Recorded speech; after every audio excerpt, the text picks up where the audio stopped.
Thank you so much, President Kaler. That was really encouraging remarks. As a U of M alum, someone who actually designed my own degree in media. This was before the high-powered Murphy Hall of today's journalism department. It's really exciting for me to now be here in the capacity that I am, and that's to share with you a little sneak peek at a project that we've been working on together. Dr. Jones, you and your staff, Kate Tyler and others, and your commitment to telling the story of North Minneapolis, in this case, just some of the history and its contemporary meaning of North Minneapolis, have been really encouraging. Talk about engagement. I mean, much to my scheduler's chagrin, as we had to slow down processes to make sure we were listening to community. You set that tone, and it was the right one, and it's going to be better storytelling for that. This is where the project really began. It's a UROC movement and mission, but really hearing from the community, hearing from Northsiders about rightly concerns about when the media comes to call in our communities. And public TV and my work with TPT, no different, to rightly be engaged as community and make sure we're telling the story in the right way is always the right process. And so I really enjoy that. And this is where it began. I think it was the Community Affairs Committee here at UROC who convened a great discussion with elders and others from the community who really, we had always had, like with UROC, this idea that we wanted to tell these few stories from North Minneapolis history through the power of place. So looking at certain places, buildings that contain this multicultural century plus of experience in North Minneapolis, UROC is one of these kinds of historic places. But frankly, I had been thinking more in a segmented, even segregated history. It's Northern European, it's Jewish for half a century, then it's African American, and then Southeast Asian and East African. And elders, black and white, and others, Latinos, said, that's not the whole story. The nuanced story is the one we want to hear. That at times those places, Wheatley, Ascension Parish, they were common ground. And that was the moment, I think, when this program, but more importantly, this hopefully teaching tool, this educational conversation piece that we're creating, really kind of came to be what I think we all hope it will be. So I wanted to show a little clip of that, and kind of pulling back the curtain on the process. It's not done. We're still a few weeks away from finishing, so you'll have to bear with it. The sound is uneven. You'll also notice that you're not seeing names of folks. You're going to meet, in this clip, the head librarian at Sumner Library. You're going to meet a couple architects who worked on the renovation. You're going to meet some elders, some of whom you'll recognize, some you won't. So I apologize that you don't get that whole context. But I think you'll get what we're trying to do with this program, and that's not a chronological, biographical history of North Minneapolis, but really an invocation of what the North Side is. It's Minnesota's most important neighborhood with an amazing, complicated, nuanced history that contains hope, contains tension and conflict, and trying to cram all that into 56 minutes and 40 seconds. So I'm going to run over and press play if we could dim the lights. Thank you.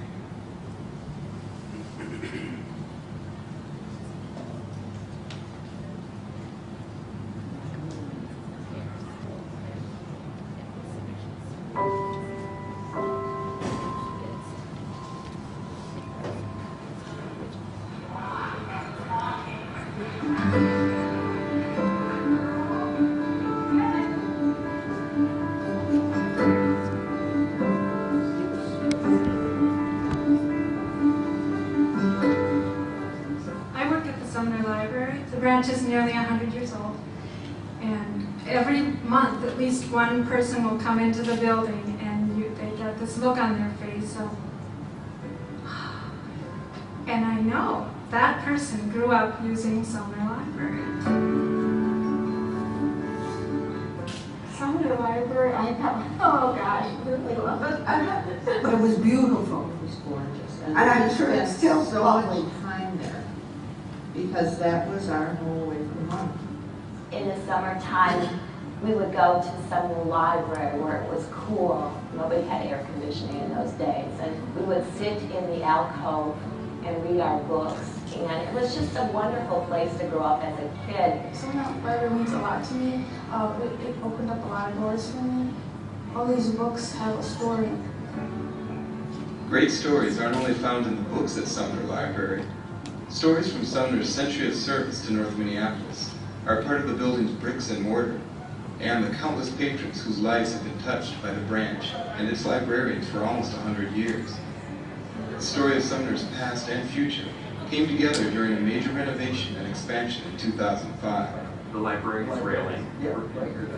The architects who led the work had strong personal connections to the library and North Minneapolis. I'm going to go in here for a second and remember what it was like to be in here, because this is where I learned how to read. I grew up right across the street. Every Saturday, there used to be a reading program here at Sumner Library, and I would come over to Sumner Library and read. My father, being an immigrant moving to the U.S., and the beginnings of who I am, and hopefully who I'll be. So that part, that emotional connection to the library, is what I take from it.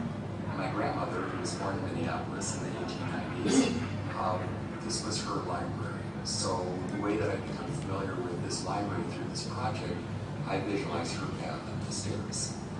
There had been the first North Minneapolis library closer to Broadway, built in 1890, but as the working class moved into this area, there was definitely a library service missing. Andrew Carnegie, through the Carnegie Corporation, donated $125,000 to the city of Minneapolis to build 3 libraries.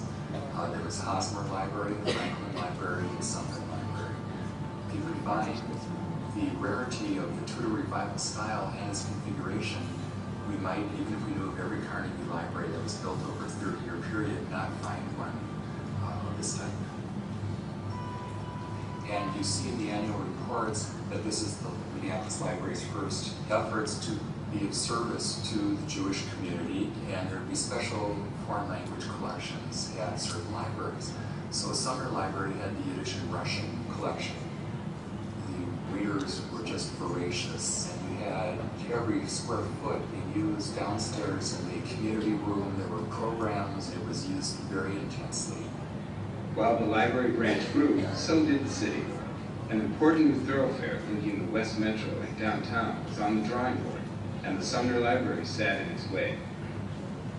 The library board was approached and informed that they're occupying a critical site needed for this highway, Olson Memorial Parkway. Well, as long as the highway department would pay to move the building, every dollar of that move, fine. And the library was physically cut from its foundations and moved about 80 feet to the north, where it sits today. So for generations from the construction of the building, this was the entry point. And we had the opportunity to bring it back to some of that character. We opened up the skylight. We built a bench using the panels from the original circulation desk. So this is the space that people remembered. But the important place was where Miss Rood had her office, which is up here in the mezzanine. Now it's closed off because we've got mechanical space up there. But she could sit and watch all the patrons from this bench. Miss Rude, well, everybody knew her. She was a wonderful woman. She must have been the head librarian. She was a head librarian. And she loved it. There are quite a few well-loved librarians in this community. I know Grace Felton is really well-loved, and I meet many people who grew up under Grace Felton, and they're too on Grace Felton. I'm pretty sure that anyone who goes to a librarian in this community feels the way that it really is about connecting with the community here. I think that just as C.T. Jones and George Roberts in their entry art piece here talks about the sedimentation of one community following another, it's not necessarily a distinct break from one community to the other, but there's a continuity of certain issues because literacy was key to each of these groups. Sumner, became a key feature in the life of kids. Kids that grew up in North Minneapolis, particularly those who grew up around those people, probably can all remember Sumner. As the decades wore on, Sumner Library showed signs of this constant use. It was just a fact that the building was deteriorating. We really did need some help.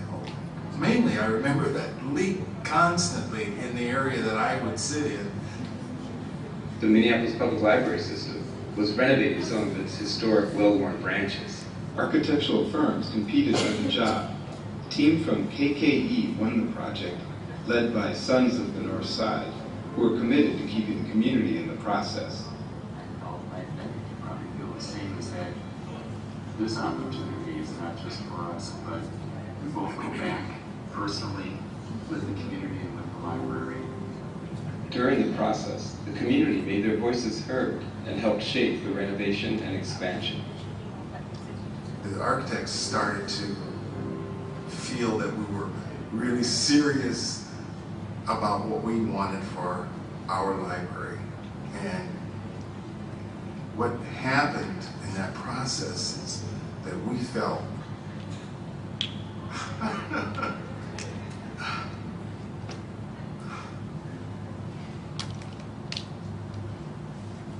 it was really hard. We realized how much this place meant to us, you know.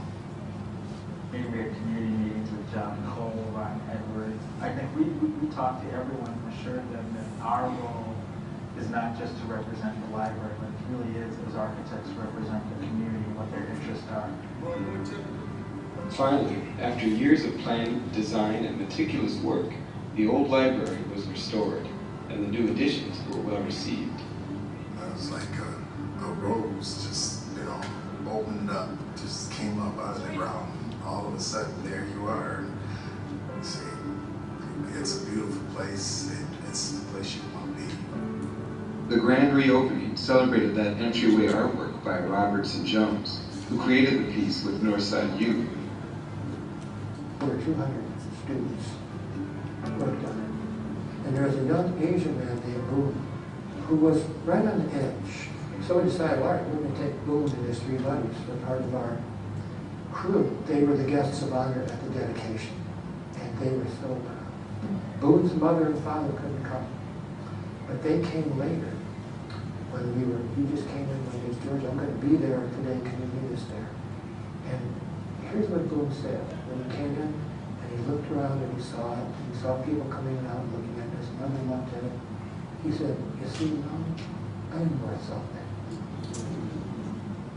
So, forgive me, our part is much larger than that piece of art. It's about lives. Stories that we tell about the library are almost as important as the library itself and the architecture. I came across a book in our historical files that talked about the immigrants coming to North Minneapolis, coming to this community. The first thing they want to do is learn English, and then they want to become citizens. Their children become regular library users within their first 6 months, and this reading is, yeah, I mean, this is still going on. She's a great person. She's a great librarian. She'll help you out with anything. I just love her. She's a great person. I come here a lot. I get inspired all the time. I write poetry and I just let myself go. I volunteer sometimes at the Homework Hub. And I know that there's a rich African American culture in North Minneapolis. I'm Somalian, but I also get inspired by African Americans too. I can relate to them. Welcoming new immigrant populations, people from all cultures, and having a place that is accessible, welcoming, and where you can feel safe is extremely important. And just as the community has evolved, the buildings evolved. I think they want us to understand how far we've come, you know, and we're doing so many great things, and great things will happen in the future. It's like my second family. It's my home also.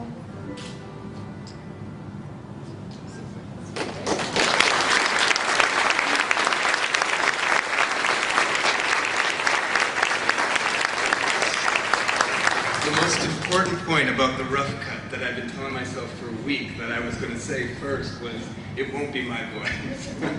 So, sorry about that. It'll have a nice, polished, professional voice that'll change everything. So, oh, thank you. So, this isn't the Ken Burns PBS. That's not what, we do at TPT, but it's also not what UROC and Dr. Jones' staff and the community on the North Side were interested in. It's very much about the present and the future. It's it certainly is invoking the past. And so when stories about settlements, about Sumner Field, Ascension Parish, other houses of worship, and Plymouth Avenue, and I was just editing this morning looking at the riot footage, it still is something to look at. But again, the community said, don't tell that story the same way it's been told. And so that's our charge, and that's what we're trying to do. Thank you for letting Twin Cities Public Television, and thanks Northside. I'm a Southsider, so it was cool for me to be a part of this. So thank you. I should say, we don't have a broadcast date yet, but the UROC staff will let you all know as that's settled. But we're looking at November for an initial premiere. But again, as an educational tool, that's just the beginning. It really is about going beyond the broadcast. We're going to have a real robust website. We're hoping folks share their stories even today with Chaz Millionaire in the video booth, and those will be on that website. So this is kind of winding down and near the end of the process for me, but it's really the beginning of the life of this work in the community. So thank you.